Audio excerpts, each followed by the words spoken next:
Hello les filles, bienvenue sur ma chaîne pour une nouvelle vidéo.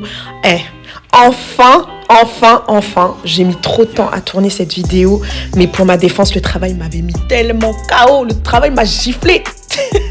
Au programme de cette vidéo, une petite journée cocooning où je vous montre ma skincare routine du matin, où je vous montre aussi un petit peu comment je prends soin de mes cheveux.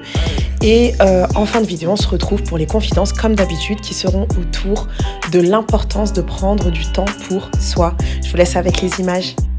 Et parce qu'en fait, je voulais vous présenter ma routine du visage skincare qui fonctionne assez bien. Franchement, ma peau, je commence à avoir des effets, donc je suis trop contente. Et du coup, je vais vous montrer ce que je fais tous les matins. Donc sur peau sèche, après avoir rincé mon visage, j'utilise la vitamine C 10% et astaxanthine de chez Aromazone. Donc c'est de la vitamine C quoi. Ça va, je l'aime bien. Je trouve qu'elle fait le taf. En plus, elle est presque finie. J'en ai presque plus. Mais franchement, elle est bien. Donc là, ça permet d'avoir un bon teint. Du coup, apparemment, ça aide pour les taches, ça renforce l'action de la crème solaire, enfin voilà. Donc voilà, je mets ça, ensuite je laisse pénétrer. J'en mets aussi sur mon cou et un peu sur mon décolleté. Donc franchement, elle coûte pas cher chez Aromazone, et elle fait le taf. Apparemment, ça booste la synthèse du collagène, je sais pas ce que c'est. Ça réduit les taches brunes et ouais, ça réduit les taches brunes parce que moi j'ai plein de taches brunes, je sais pas si vous voyez, mais genre j'ai plein de taches brunes et du coup apparemment ça marche pour ça. Bon, pour l'instant je vois pas trop de résultats, ça fait 1 mois et demi que je l'utilise et pour l'instant j'ai pas vu d'effet anti-tache, je vous dis la vérité. Mais en tout cas au niveau de l'éclat du teint, ça j'ai vu. Ensuite, là, quand ça a bien pénétré et tout ça, j'ai laissé, en fait, j'ai renversé la Pixi, donc en fait, la Pixi Clarity Tonic, donc c'est à l'acide salicylique et au probiotique. Donc en fait, j'avais demandé en fait à la vendeuse chez Sephora un truc parce que j'avais la peau acnéique un peu avec des boutons et tout. Elle m'a conseillé celle-là et franchement elle fait le taf. Hein. Je l'ai mis dans une petite, dans une ancienne bouteille d'hydrolat que j'avais. Parce que moi les hydrolats d'Aromazone, genre ils me font plein de boutons, c'est trop bizarre. Donc bref, en tout cas, ça là, c'est ce que j'ai mis dedans. Ce qu'il y a là-dedans, c'est ça. Donc j'en mets sur mon visage.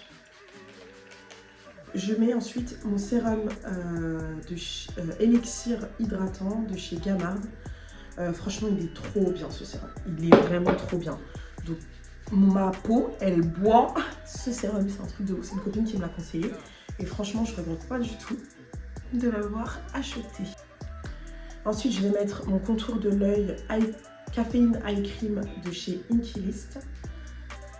Franchement, j'ai des poches sous les yeux. Je pense que c'est des poches genre structurelles quoi, qui partiront jamais, sauf si je fais de la chirurgie.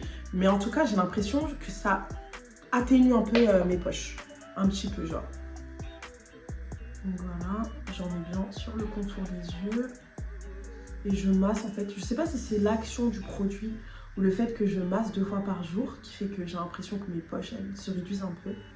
Mais en tout cas, voilà, je trouve que ça les atténue. Ça les enlève pas, mais ça les atténue un petit peu. Ensuite, j'utilise ma crème hydratante. Donc là, en ce moment, en fait, j'avais déjà utilisé cette crème il y a des années. Elle était bien. Mais là, je trouve qu'elle n'hydrate pas bien la peau parce que je suis obligée d'en remettre en milieu de journée, vous voyez. Parce que surtout au niveau des joues, j'ai la peau hyper sèche. Et du coup, je trouve qu'elle est pas assez riche. Donc là, je la finis et après, je change de crème. Donc si vous avez des suggestions, si vous connaissez une bonne crème hydratante bien riche pour peau sèche, qui est déshydratée, franchement n'hésitez pas à me dire en commentaire parce que là c'est vraiment chiant. Voilà, donc j'en ai quand même une bonne quantité parce que comme je vous ai dit elle n'est pas assez riche quoi, c'est chiant. Hop, après je l'applique.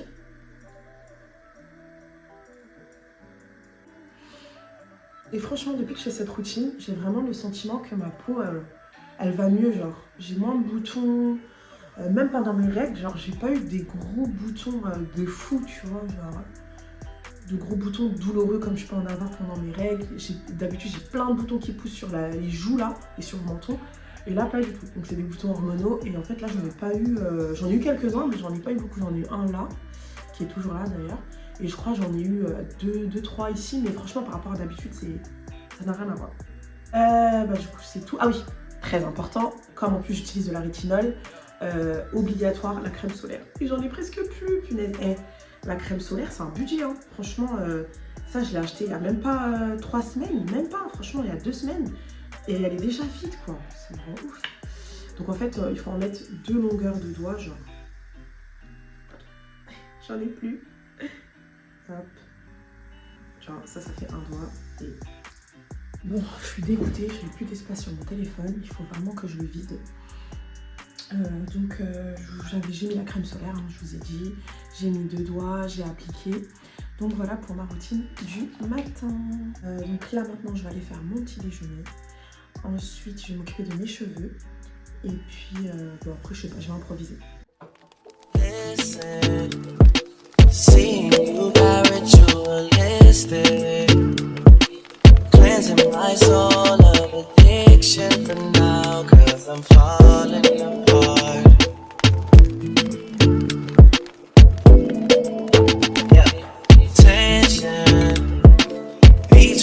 Just like big fences, you got issues that I won't mention for now, 'cause we're falling apart.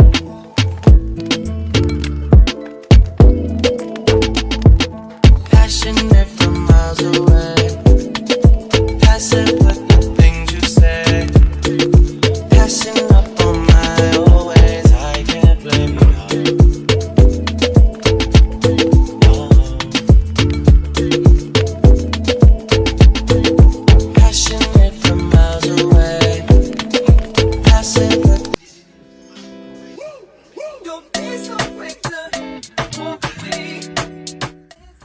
Du coup, c'est parti pour prendre soin de mes cheveux. Alors déjà, sachez que je suis trop contente de pouvoir enfin faire des nattes avec mes cheveux, puisqu'il y a à peu près 1 an, j'ai rasé ma tête. Mais quand je vous dis rasé, c'est j'étais rasée comme un pouce en fait. Je ressemblais à un pouce.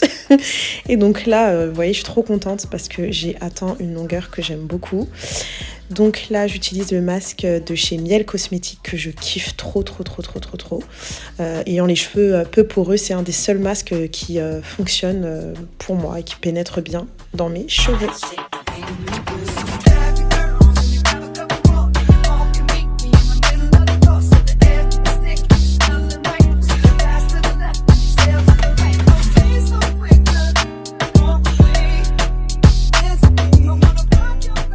Les filles, bon du coup là j'avais envie de me faire un petit goûter sympa, d'aller acheter une petite pâtisserie.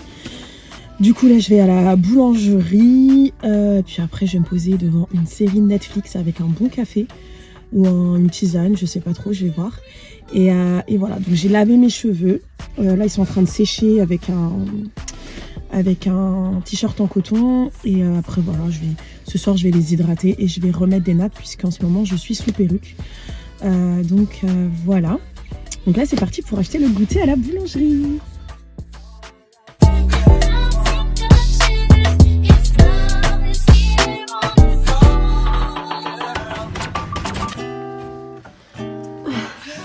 Bon les filles, j'espère que vous allez toujours bien. On se retrouve pendant mon petit goûter. Et aujourd'hui j'avais envie de parler avec vous tout simplement de l'importance de prendre du temps pour soi. Alors pourquoi j'avais envie de parler de ça avec vous, c'est parce que vous savez, je pars toujours de mon expérience personnelle c'est les bases en fait, c'est la base de mes confidences.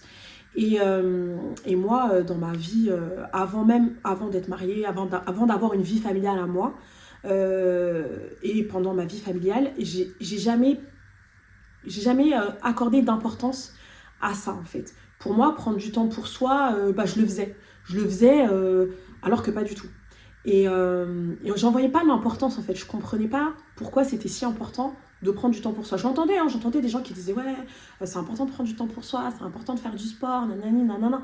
Mais en fait, pour moi, j'étais pas importante en fait.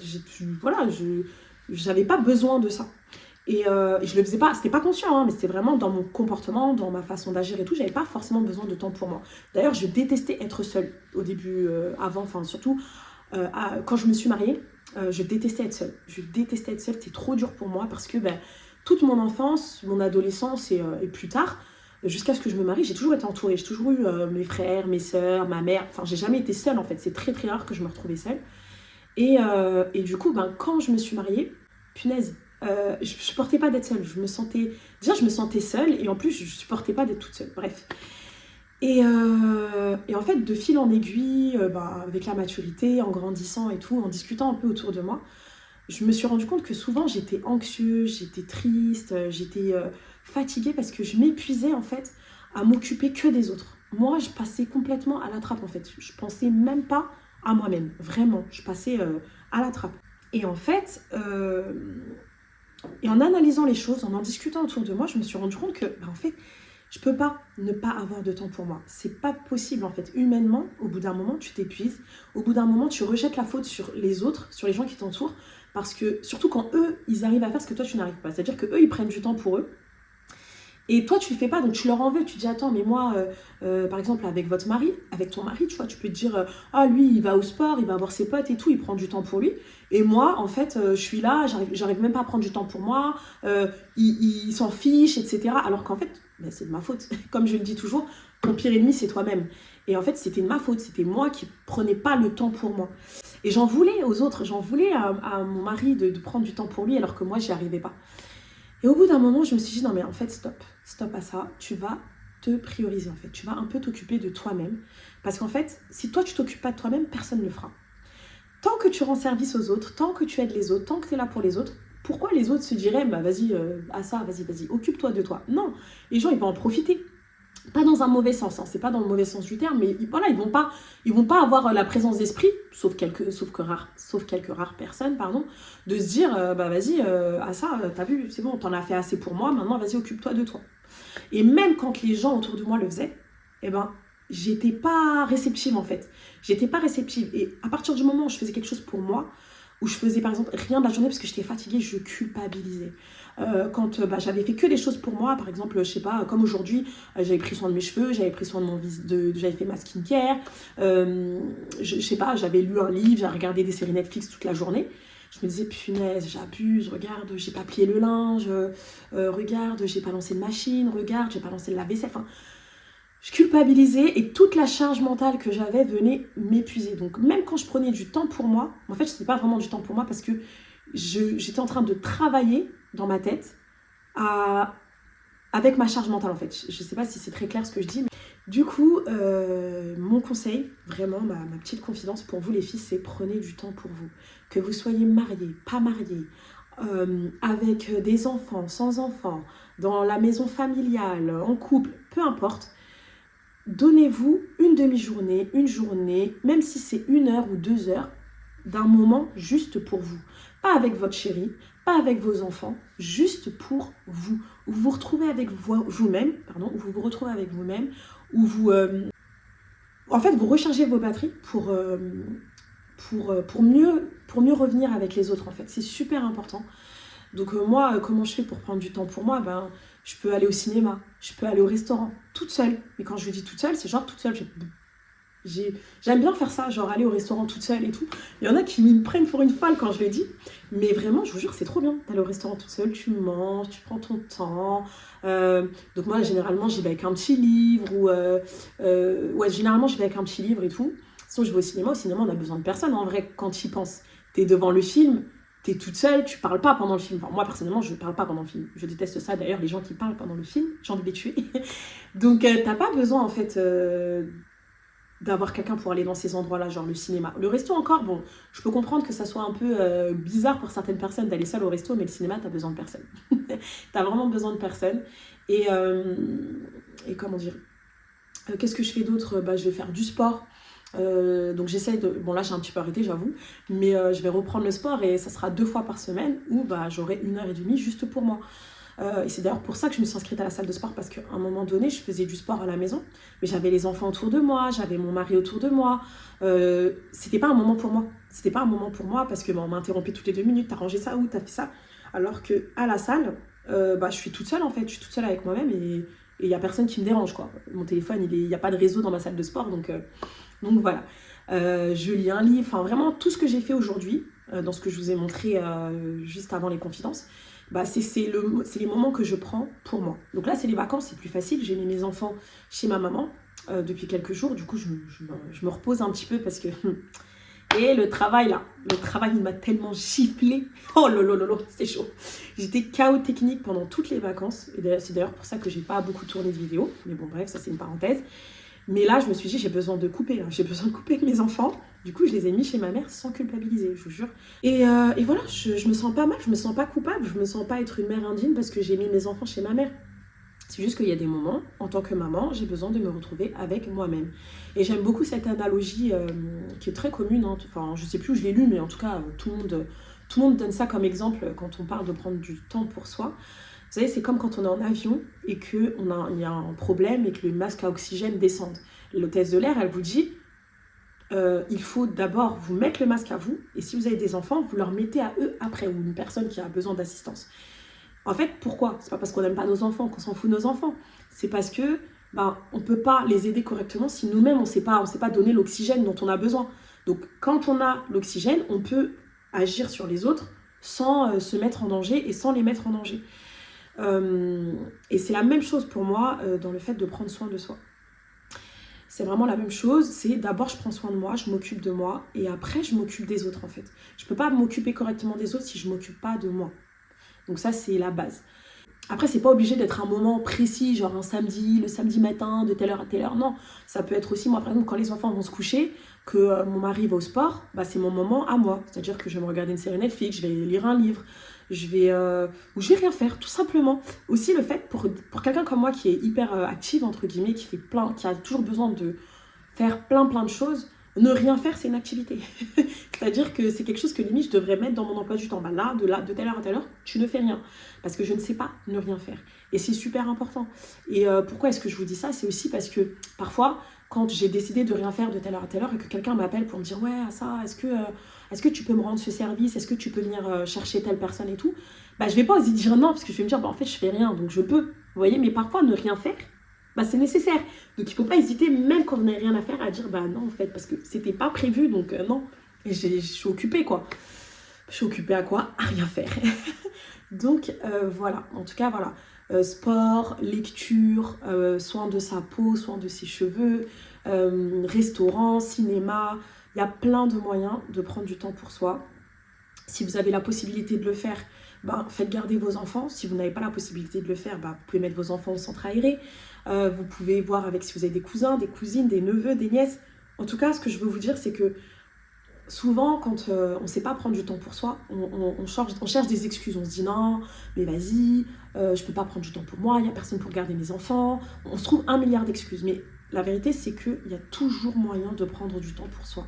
C'est hyper important. Même si c'est quand vos enfants vont se coucher et que vous vous accordez 1 heure juste pour vous, c'est 1 heure sans tâches ménagères, sans routine du soir, sans rien. Vraiment 1 heure pour vous. Vous pouvez le faire. Vous pouvez le faire quand vos enfants sont couchés. Vous pouvez le faire. Il y a toujours un moyen en fait, de prendre du temps pour soi. À vous de trouver quel est ce moyen et de l'adapter à vous. Alors, moi, je sais que là, pendant les vacances, bah, je mets toujours mes enfants un petit peu chez ma maman ou des fois, je les mets au centre. Il y a le mercredi, je mets 1 à 2 mercredis par mois mes enfants au centre.